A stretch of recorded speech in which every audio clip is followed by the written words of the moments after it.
자, 그래서 여기 이제 이 뷰 쪽에 보시면 아래쪽에 입력하는 뷰를 보면은요. 아래쪽에 입력하는 뷰는 보시면 여기 텍스트 인풋이 왼쪽에 있고 그런 다음에 버튼이 오른쪽에 있는 형태로 구성이 되는데 이게 기본적으로 그냥 텍스트 인풋하고 버튼 이렇게 순서대로 놓았을 때에는 원래는 상하로 이렇게 배치가 되게 됩니다. 근데 이제 그 감싸고 있는 컨테이너 쪽인 이 뷰에다가 지금 스타일 지정을 해가지고 가로 배치를 시켰는데요. 자, 스타일즈 안에로 이게 기본 생성되어 있는 요 스타일스타 안에다가 이 로우라는 스타일을 추가를 해서 자, 이 플렉스 디렉션을 로우로 해가지고 플렉스 디렉션이 로우면은 가로 쪽으로 배치가 되고 컬럼이면은 세로로 배치가 되고 기본은 이제 세로로 배치가 되게 되는데 자, 플렉스 디렉션을 로우로 해가지고 여기 있는 요소들이 인풋 요소하고 버튼 요소가 이렇게 가로로 배치가 되게끔 만들어 줬습니다. 그래서 뭐 굳이 두 줄로 잡아서 하기에는 추가 버튼이 그렇게 클 필요가 없기 때문에 그렇게 배치를 했고요. 자, 텍스트 인풋에도 일단 스타일은 지정을 했습니다. 이게 iOS 기본 텍스트 인풋 같은 경우에는 기본 상태 그대로에서는 그 자기 크기 영역 같은 부분들이 이제 표시가 되지 않고 크기도 이제 자기가 그러니까 입력되지 않은 상태에서는 굉장히 작은 영역만 가지고 있기 때문에 여기에 인풋 설정해 보시면은 가로, 세로 크기도 지정을 했고 내부에 이제 패딩, 좌우로 패딩을 조금 지정을 해줬고 제일 중요한 거 이 부분 때문에 사실상 지정을 한 건데요. 이제 보더 컬러하고 보더 위스 이용을 해가지고 여기에 이렇게 테두리를 만들어 줬습니다. 여기 패딩이 없으면은 기본은 그 왼쪽 딱 끄트머리에서 시작을 하기 때문에 그래가지고 위아래 그 하이트 값을 조금 크게 잡은 김에 좌우로 패딩을 좀 지정을 해줬습니다. 버튼에는 아무 스타일을 지정을 안 했고요.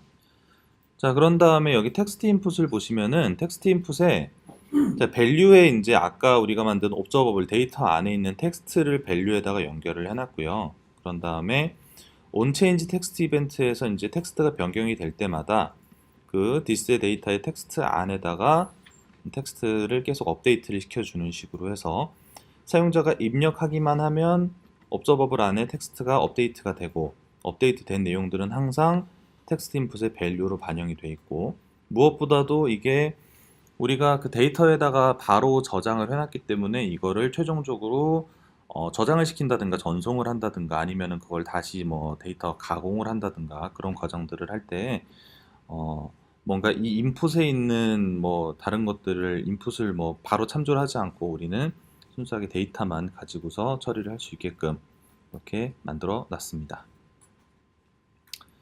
그래서 실제적으로 추가하는 액션은 굉장히 간단하게 구현이 되어 있는데요.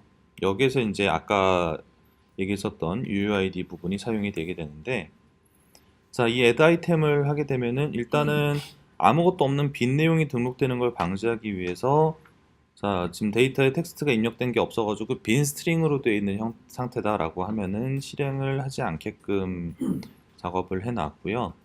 그런 다음에 데이터의 리스트 안에다가 오브젝트를 하나씩 이렇게 푸시를 해가지고 배열 끝에 오브젝트를 하나씩 계속 추가를 하게 해놨습니다. 근데 이제 여기 보시면은 키가 있는데 키에다가 이 UUID를 실행을 하게끔 해놨고요. 자, 키에 UUID를 하면은 아까 얘기했던 것처럼 이제 뭐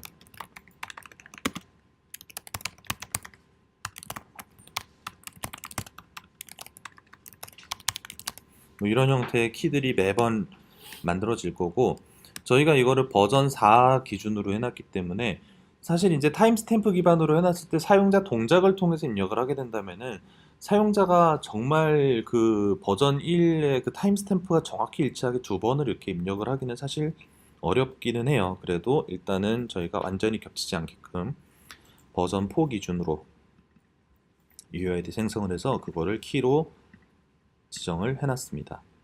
그리고 키 텍스트 두 개밖에 없는 데이터죠. 그래서 텍스트 쪽에는 사용자가 입력했던 그 데이터를 바로 입력을 하게 해놨고 그런 다음에 입력이 완료가 되면은 다시 텍스트를 빈 텍스트로 바꿔가지고 입력한 값이 초기화가 되어서 사용자들이 다음 내용을 바로 입력할 수 있게끔 그렇게 해놨습니다.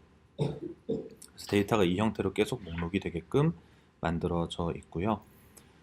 자, 그래서 이게 리스트에다가 데이터가 추가가 되면은 이제 리스트 자체도 지금 옵저버블이기 때문에 이 리스트가 갱신되는 대로 계속 플랜 리스트에 반영이 되게끔 되어 있는데, 플랜 리스트에서도 이제 몇 가지 중요한 부분들이 있어서 좀 그 부분도 설명을 드리도록 하겠습니다.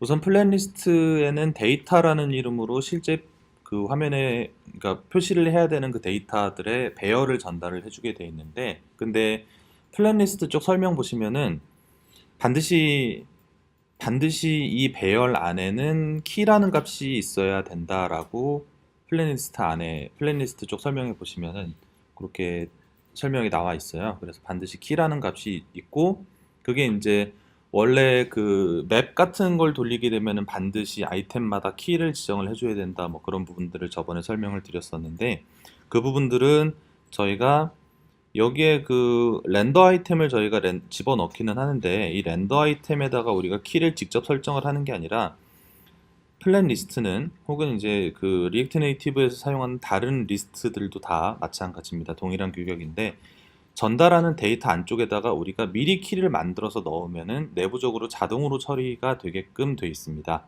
그래서 키가 반드시 있어야 되고, 그 키에 대한 규칙은 다 똑같습니다. 그러니까 그 안에 목록인데 안에 있는 목록들 중에서 동일한 키를 가진 애들이 있으면 안 되고, 뭐 그런 규칙들은 똑같습니다. 동일한 키를 가지고 있지 않아야 하고, 그리고 그 키는 반드시 스트링이어야 되고, 그런 특징들이 있습니다. 지금 저희는 이제 UID를 생성을 하면은 반드시 스트링으로 값이 생성이 될 거고요.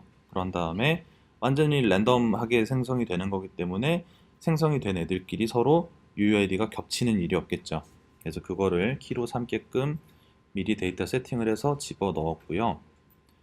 근데 이제 이 플랜 리스트 같은 경우에는 다른 리스트보다 플랜 리스트는 훨씬 더 그 이름 그대로 굉장히 그 아주 단순 리스트를 구현을 하게끔 만들어진 거기 때문에, 기본적으로는 플랜 리스트는 초기에 데이터를 넣으면 데이터 넣은 거에서 그 추가적으로 이렇게 다시 그리는 리렌더링을 안 하게 돼 있습니다. 기본 상태 그대로는.